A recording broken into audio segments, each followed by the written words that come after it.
La dépouille de Didier Arafat profanée quasiment en direct sur Facebook. La cyberactiviste Lolo Beauté proférant des propos injurieux et indécents ou encore des personnes tenant des propos incendiaires sur les forums d'échange. En Côte d'Ivoire, les dérives sur les réseaux sociaux sont nombreuses. Comment les prévenir et rendre Internet juridiquement viable? Voici l'objet de la rencontre de travail de ce mercredi 4 septembre entre le procureur de la République et les administrateurs forum Facebook. Une rencontre sanctionnée par un communiqué qui tient lieu de mise en garde. Les blogs et les forums de discussion sont des sites gérés par des administrateurs qui proposent à leurs membres des espaces de liberté d'expression. Cependant, le procureur de la République rappelle que cette liberté d'expression rime avec responsabilité et doit s'exercer dans les limites de la loi. Au cours de cette même conférence de presse, le procureur a fait savoir que la loi sur la cybercriminalité en Côte d'Ivoire a elle aussi été l'objet d'un toilettage. Elle prévoit désormais à l'encontre des cybercriminels des peines plus sévères pouvant aller jusqu'à 20 ans d'emprisonnement. Outre ces dispositions juridiques, diverses mesures pour prévenir les dérives ont été également suggérées aux administrateurs de forums.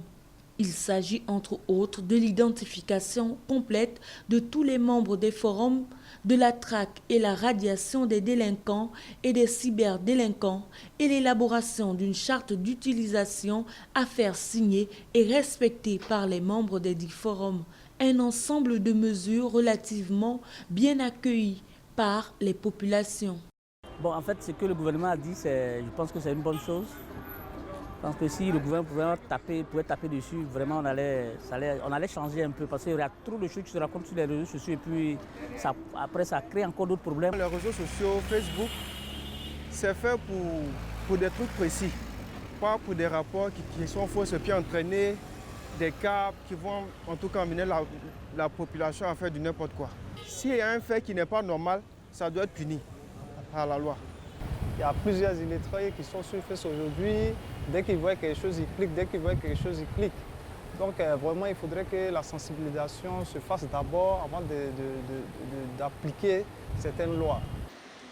En Côte d'Ivoire, comme dans bien de pays africains, la législation en matière de cyberactivité était quasiment inexistante et la première loi en la matière remonte à juin 2013.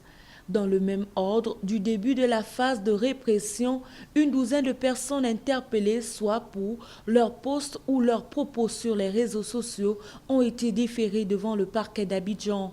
Une plainte a été également déposée à l'encontre de cyberactiviste Lolo Beauté pour propos indécents sur les réseaux sociaux.